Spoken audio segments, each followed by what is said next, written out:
Hello viewers, আসসালামু আলাইকুম। আজকে আমরা তৈরি করব খাসির কলিজা ভুনা। তো চলুন রেসিপি ভিডিওটি শুরু করা যাক।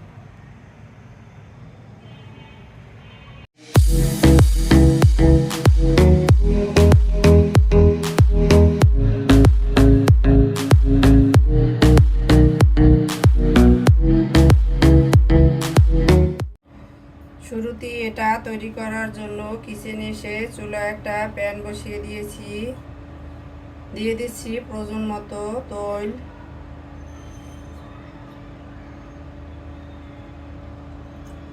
তৈলটা গরম হওয়ার জন্য অপেক্ষা করব।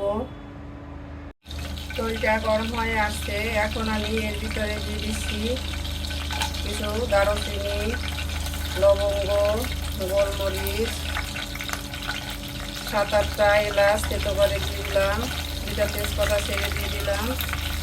এগুলোকে আমি কয়েক সেকেন্ড নেড়ে নেব।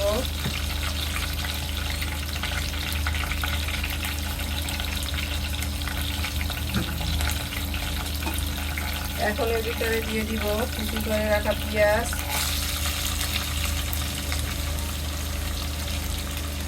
এখানে আমি মেজারমেন্ট কাপে প্রায় 1.5 কাপের মতো পেঁয়াজ দিয়ে দিলাম।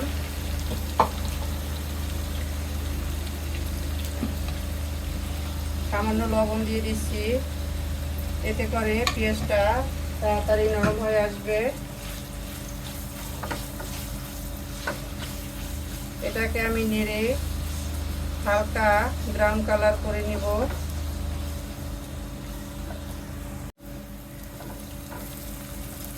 পেঁয়াজগুলো হালকা ব্রাউন হয়ে আসছে, এখন আমি এর ভিতরে দিয়ে দিব আদা রসুনের পেস্ট। এখানে আমি 2 টেবিল চামচ আদা রসুনের পেস্ট দিয়ে দিলাম। পেঁয়াজের পেস্ট দিয়ে দিচ্ছি, 1/2 কাপের মতো পেঁয়াজের পেস্ট দিলাম। এখন এগুলোকে ভালোভাবে কষিয়ে নেব যতক্ষণ পর্যন্ত আদা রসুন আর পেঁয়াজের কাঁচা গন্ধটা চলে না যায়, ততক্ষণ আমি এটাকে কষাবো।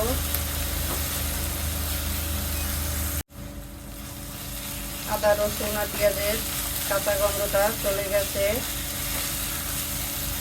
এখন আমি শুকনো মশলাগুলো দিয়ে দিব। গুঁড়ো মশলা, মরিচের গুঁড়া দিয়ে দিচ্ছি 2 টিস্পুন, ধনিয়ার গুঁড়া 1.5 টিস্পুন, হলুদের গুঁড়া 2 টিস্পুন। মরিচের গুঁড়োটা আপনারা আপনাদের স্বাদ মতো দিয়ে দিবেন, যে যেমনটা জাল খেতে চান সেই বুঝে। এখন আমি এগুলোকে 2 বার হালকা পানি দিয়ে কষিয়ে নিব। সামান্য পানি দিয়ে দিচ্ছি।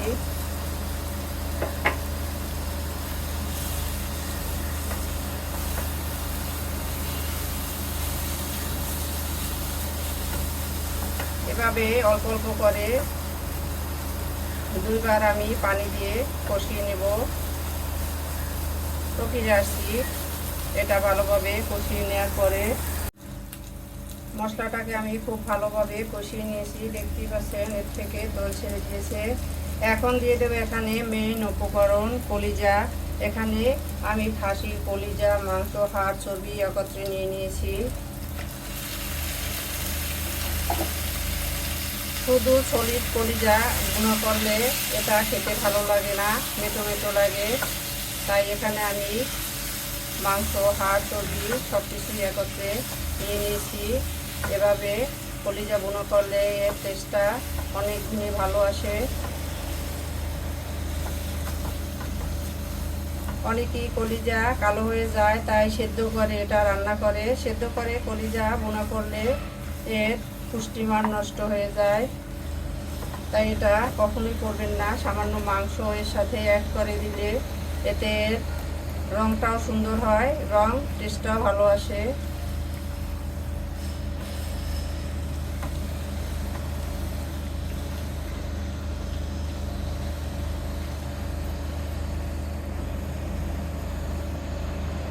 এটাকে আমি এখন উল্টে পাল্টে ভালোভাবে কষিয়ে নিব।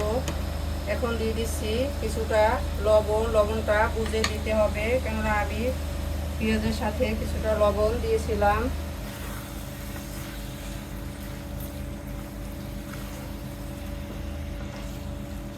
তো ফিরে আসছি এটা ভালোভাবে কষিয়ে নেওয়ার পরে। আমি এগুলোকে খুব ভালোভাবে কষিয়ে নিয়েছি, দেখতে পাচ্ছেন শুকনো শুকনো হয়ে আসছে। এখানে আমি কষিয়ে নেওয়ার সময় কোনো পানি অ্যাড করি নাই। এটা দেওয়ার পরে যে পানিটা বের হয়েছে সেটা দিয়ে আমি এটাকে ভালোভাবে কষিয়ে নিয়েছি।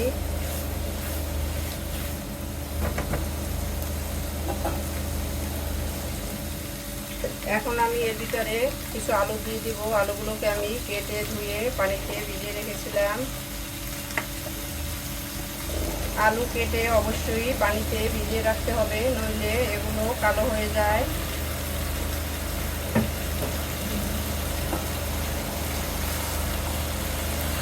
আমি এখানে মাঝারি সাইজের দুটো আলু দিয়ে দিয়েছি। আলুটা আপনারা চাইলে নাও দিতে পারেন, আমার কাছে এর সাথে আলু দিতে ভালো লাগে তাই আমি কিছুটা দিয়ে দিয়েছি। আর এটা কম বেশি যার যেমন ইচ্ছে দিয়ে নেবেন।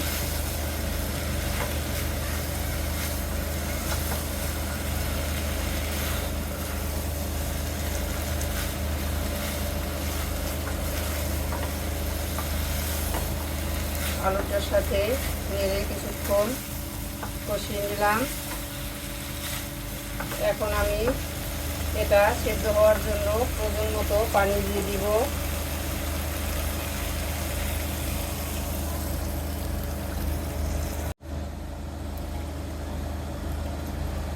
আমি এখানে প্রায় 2 কাপ পানি দিয়ে দিলাম।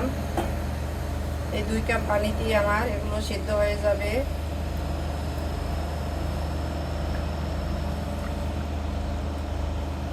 এখন আমি হাইটে এটাকে ফুটিয়ে নিব। গ্রেভিটা ফুটে উঠেছে, এখন আমি এটার পরে ঢাকনা দিয়ে দিচ্ছি আর চুলার আঁচটাকে মাঝারি টু লো করে দিচ্ছি। এতে করে এটা আস্তে আস্তে ভালোভাবে সিদ্ধ হবে আর গ্রেভিটাও মাখা মাখা হবে। তো ফিরে আসছি এটা সিদ্ধ হওয়ার পরে। ফিরে এলাম প্রায় 30 মিনিট পর। ঢাকনাটা তুলে নিচ্ছি।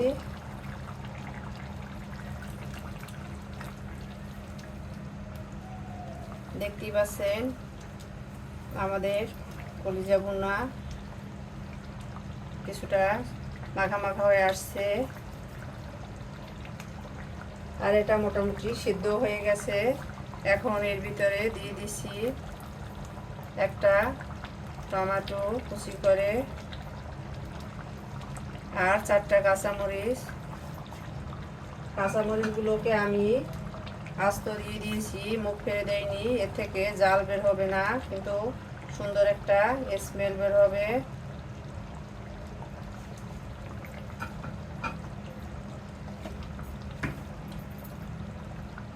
এখন দিয়ে দিচ্ছি ভাজা জিরার গুঁড়া।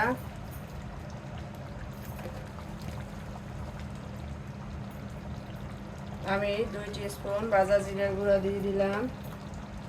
এখন ঢাকনাটা দিয়ে দিচ্ছি 5 মিনিটের জন্য। তো ফিরে আসছি 5 মিনিট পরে।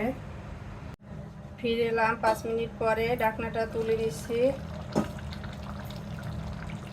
এর মাঝে টমেটোটা নরম হয়ে আসছে, দেখতে পাচ্ছেন।